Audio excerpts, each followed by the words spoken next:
এই সরকার এই সরকার নিঃসন্দেহে বৈধ সরকার, নির্বাচিত সরকার তো না, সেহেতু তার নিঃসন্দেহে তার সীমাবদ্ধতা থাকবে। এই সরকার তো পুরো বাজেট করে যেতে পারবেন না যদি আমি আমার প্রধান উপদেষ্টাকে আমি ফলো করি। আপনি চিন্তা করে দেখেন, এই সরকারের সময়কালে ওয়ার্ল্ড ব্যাংকের হিসাবে 27 লক্ষ মানুষ আরও বেশি দরিদ্র হয়ে গেছে, আর ওই দরিদ্র মানুষের ভিতরে 18 লক্ষ হলো নারী। আপনি কি আমাকে বৈষম্য বিরোধী শিখাচ্ছেন নতুন সরকার?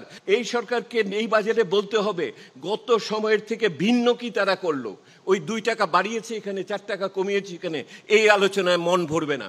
আমি আগে তো বলেছি যে 3টি বড় বড় চ্যালেঞ্জ নিয়ে এই সরকার এসেছিল। ভিত্তিভূমিকে নির্দিষ্ট করা, স্থিতিশীলতা ফিরে কিছু নিয়ে আসা, এবং সংস্কারের যে প্রতিবন্ধকতাগুলো আছে সংস্কারের মাধ্যমে তা চিহ্নিত করা।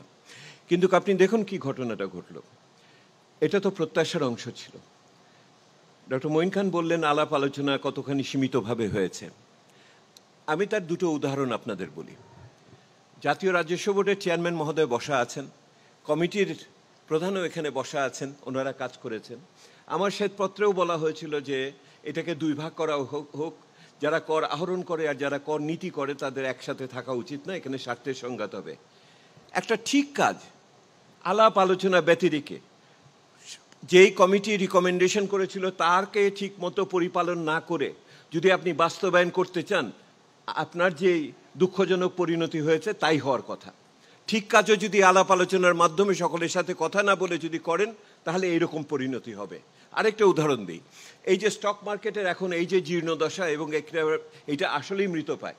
ওইটা আইসিইউর ভিতরে ছিল 27% জিডিপির অংশ হিসেবে, এইটার ক্যাপিটালাইজড ভ্যালু এটা এখন 9%, 8%-এ কততে চলে এসছে। এইটাকে যদি চালু করার জন্য যে সংস্কারের কথা বলা হচ্ছে, তাহলে স্টক মার্কেটের অন্যান্য যারা অংশীজন আছে তাদের সাথে যদি আলোচনা না করে সিকিউরিটি অ্যান্ড এক্সচেঞ্জ কমিশন একা এটা করতে চায়, এটা কোনো দিনই সম্ভব না। মানুষের অংশগ্রহণ ব্যতিরেকে ঠিক কাজও বেঠিক হয়ে যায় যদি আলাপ আলোচনা উন্মুক্ত তার না থাকে। এইটা আমার প্রথম বক্তব্য আপনাদের কাছে। আলাপ আলোচনা করতে হবে, সকলকে সুযোগ দিতে হবে। কি পরিবর্তন করলাম তাহলে একটা স্বৈরাচারী সরকারের পরের থেকে? আমার দ্বিতীয় বক্তব্য আপনাদের কাছে, দেখেন ডক্টর আনিস আছেন এখানে, সেটা হলো অন্তর্বর্তীকালীন বাজেটের কথা বলেছেন।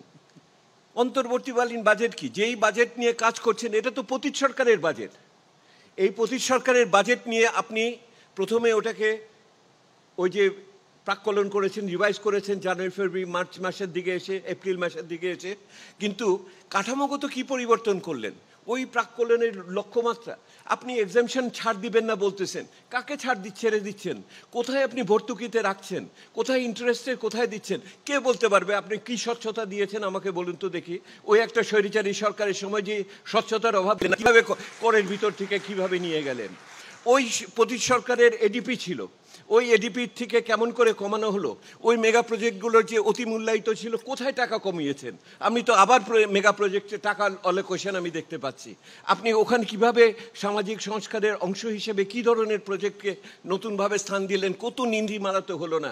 এডিপি তো সেই আগের এডিপি এখানে চলছে, আপনি সেটার ভিত্তিতে কাজ করে আমি আরও উদাহরণ আপনাকে দিতে পারবো।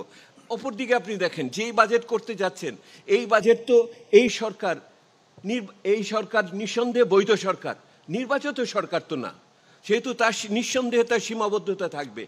এই সরকার তো পুরো বাজেট করে যেতে পারবেন না যদি আমি আমার প্রধান উপদেষ্টাকে আমি ফলো করি। তাহলে ওই যারা পরবর্তী বাজেটে আসবে তারা যে এটা ধারাবাহিকতা রাখবে, এইটা নিশ্চয়তা কেমন করে পাবো? এত বড় আমার ইনভেস্টমেন্ট সামিট হয়ে গেছে, রাত্রিবেলা সবাই আমাকে জিজ্ঞেস করেছে এই তোমাদের নীতি কাঠামো কোথায়? আমি তো বলতে পারি না। এতগুলো সংস্কারের কর্মসূচি হয়েছে, এত সংস্কারের পথরেখা চায় আপনারা সকলে, মঈন ভাই সহ সবাই পথরেখা চায় সংস্কারের, সবাই নির্বাচনের পথরেখা চায়, সবাই বিচারের পথরেখা চায়। আমি জিজ্ঞেস করি আমার অর্থনীতির পথরেখা কোথায়? আপনি দেখেন, আপনি যে 5 ইয়ার প্ল্যান ছিল অষ্টম, কারেক্টলি বন্ধ করে দেওয়া হচ্ছে 7th-এ, কিন্তু কোনো মিড টার্ম পরিকল্পনা নেই। ওনারা যারা আছেন তারা কি 6 মাসের হিসেবে বিনিয়োগ করবেন নাকি 6 বছর মাথায় রেখে বিনিয়োগ করবেন? ধারাবাহিকতা যদি না থাকে, যদি আগামী দিনের সম্বন্ধে যদি আমাদের বিশ্বাস না থাকে, ওই যে সামিটের লোকেরা রাত্রিবেলা আমাকে জিজ্ঞেস করেছে এগুলি কি অব্যাহত থাকবে, এখন কি নিয়মটি আছে, তো সেইগুলির ভিত্তিতে কোথায়? সে তো আমার বিষয় হলো সরকার বদল হলো, প্রক্রিয়া তো বদল হলো না। উনি এখনও পর্যন্ত যেই নতুন পেয়েছেন, আমি শেষ করি জহির, উনি আর তো পাবো কিনা জানি না, এটা তো একটা দুর্লভ সুযোগ আমার জন্য। এই সারা বছর অপেক্ষা করে আছি যে কবে আলোচনার জন্য সুযোগ পাবো। উনি এখন এসে পরোক্ষ করের উপরেই নির্ভরশীল থাকবেন। আবার সেই বাজেটের ভিতরে যে প্রকল্প আসছে সেইটাই ওই পরিবহন অবকাঠামোর জন্য। আমার শিক্ষা স্বাস্থ্য খাতে এখানে দিতে পারি নাই। কথা তো ছিল এই সময়কালে বৈষম্য বিরোধী আন্দোলন করেছি, ছাত্র যুব সমাজের জন্য আমি কর্মসংস্থানের কি করছি, কোনো কর্মসংস্থানের পরিকল্পনা তো আমি এখন পর্যন্ত এই বাজেটের সাথে দেখলাম না। আবার সেই আয় ব্যয়ের আলোচনা, আমি তো দেখি না কর্মসংস্থানের আলোচনা কোত্থেকে হলো। আবার সেই তথাকথিত পুরানা কথা আলোচনা হচ্ছে।